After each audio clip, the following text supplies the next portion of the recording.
لیکن مجھ پر قرآن ہدایت پر آنے کے لیے فرض ہے، یہ نہیں بتایا۔ کیا آپ دکھا سکتے ہیں کہ کہاں لکھا ہے کہ قرآن ہم پر فرض ہے؟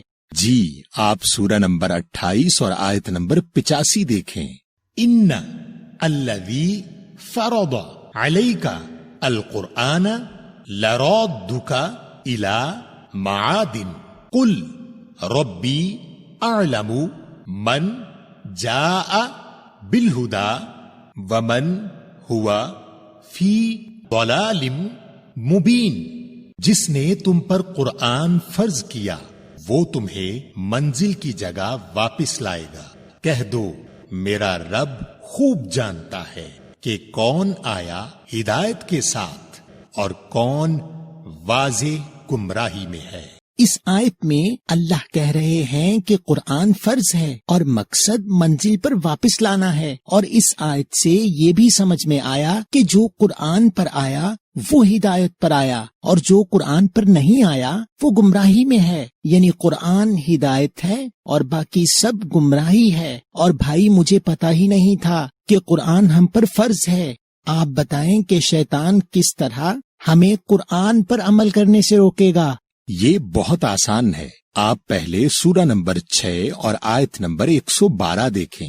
وَكَذَلِكَ جَعَلْنَا لِكُلِّ نَبِيٍّ عَدُوًّا شَيَاطِينَ الْإِنسِ وَالْجِنِّ يُوحِي بَعْضُهُمْ إِلَى بَعْضٍ زُخْرُفَ الْقَوْلِ غُرُورًا وَلَوْ شَاءَ رَبُّكَ ما فعلوه فذرهم وما یفترون۔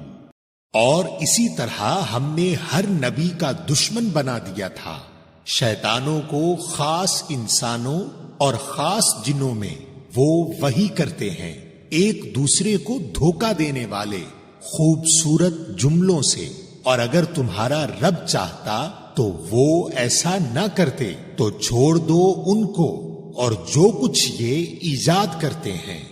تو اس آیت کے مطابق شیطان انسانوں کے اندر ہوتے ہیں اور ایک دوسرے کو دھوکہ دیتے ہیں خوبصورت جملوں سے۔ تو بھائی، آپ جب بھی قرآن کی بات کریں گے تو جو لوگ قرآن سے ہدایت نہیں لیتے ان کے اندر سے شیطان بولے گا۔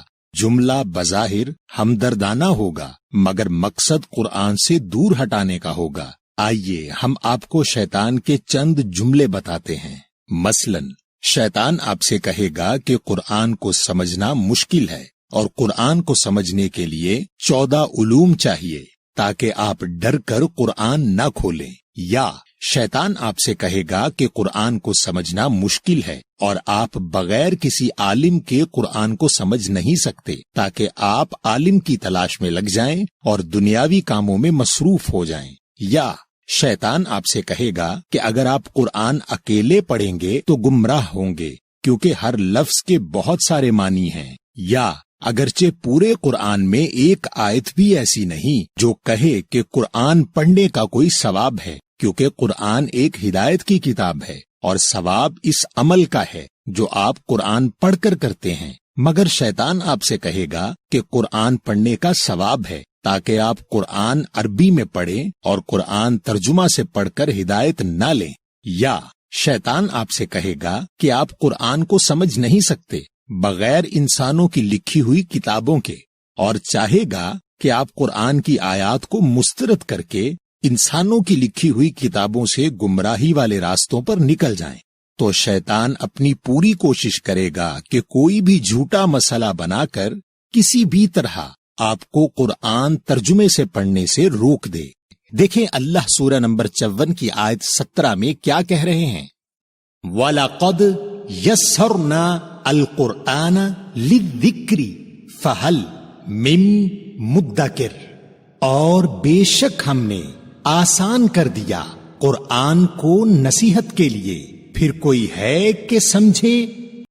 بھائی، اس آیت میں تو اللہ کہہ رہے ہیں کہ قرآن آسان ہے ذکر یعنی نصیحت کے لیے، جی بھائی، اس سورہ 54 کی آیت 22, 32 اور 40 میں بھی اللہ نے یہی بات دہرائی ہے۔ تو اللہ نے ایک ہی سورہ میں 4 دفعہ کہا کہ قرآن آسان ہے نصیحت لینے کے لیے، مگر بعض لوگوں کو شاید یقین نہیں اللہ کی کتاب پر کہ وہ قرآن کو ایک مشکل کتاب کہہ دیتے ہیں۔ یا اللہ، میں نے لوگوں کو یہ سب باتیں کہتے سنا ہے، لیکن میرا ایک سوال ہے کہ وہ لوگ جو قرآن سے ہدایت نہیں لیتے پھر خود کو ہدایت یافتہ کیوں سمجھتے ہیں؟ بھائی، اللہ نے اس سوال کا جواب قرآن میں دیا ہے۔ آپ پہلے سورہ نمبر 55 کی آیت نمبر 1 اور 2 میں دیکھیں کہ اللہ رحمان بن کر کیا کرتے ہیں، اور پھر سورہ 43 کی آیت 36 اور 37 دیکھیں کہ جب ہم اللہ رحمان کی نصیحت سے آنکھیں بند کرتے ہیں تو کیا ہوتا ہے۔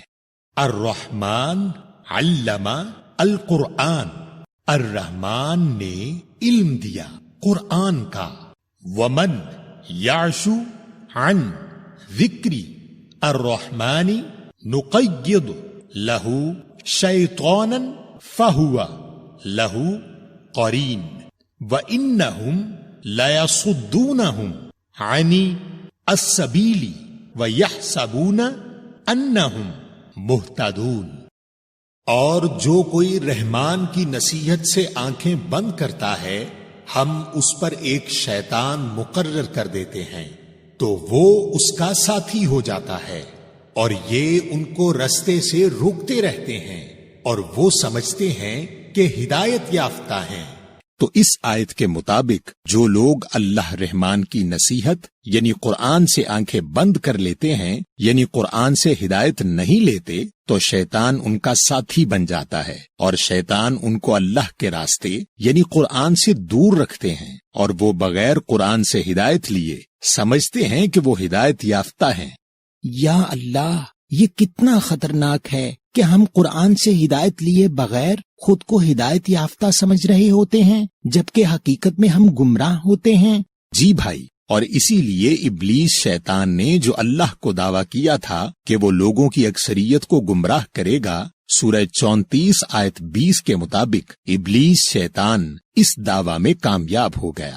اور اگر آپ اپنے ارد گرد دیکھیں کہ کتنے لوگ قرآن سے ہدایت لیتے ہیں تو آپ کو اس آیت کی تصدیق بھی ہو جائے گی۔ تو بھائی، اگر آپ ہدایت یافتہ لوگوں میں شامل ہونا چاہتے ہیں اور شیطان کے اثر سے دور رہنا چاہتے ہیں تو آپ کو صرف قرآن سے ہدایت لینی چاہیے۔ قرآن کو ترجمے کے ساتھ پڑھ کر، قرآن میں موجود احکامات کی فہرست بنا کر ان احکامات پر عمل کرنا چاہیے۔ بھائی، آپ کا شکریہ کہ آپ نے میری آنکھیں کھول دیں۔ اب میں روز قرآن کو ترجمے کے ساتھ پڑھ کر قرآن میں دی گئی ہدایت پر عمل کر کے اللہ کے مطابق ہدایت یافتہ بنوں گا۔ اللہ آپ کو کامیابی دے میرے بھائی۔ اگر آپ کو شیطان کے موضوع پر مزید معلومات چاہیے کہ جب آپ شیطان کے زیر سایہ ہوتے ہیں تو آپ مزید کون سے برے عمل کرتے ہیں، تو آپ ہماری کوسچن قرآن کے نام سے موجود مفت موبائل ایپ ڈاؤن لوڈ کریں، یا ہماری ویب سائٹ www.questionquran.com پر جا کر شیطان یا مختلف موضوعات پر ہزاروں سوال اور ان کے براہ راست قرآن سے جواب پڑھیں، اپنی مرضی کے ترجمے سے، یا مختلف موضوعات پر ہماری ویڈیو دیکھیں۔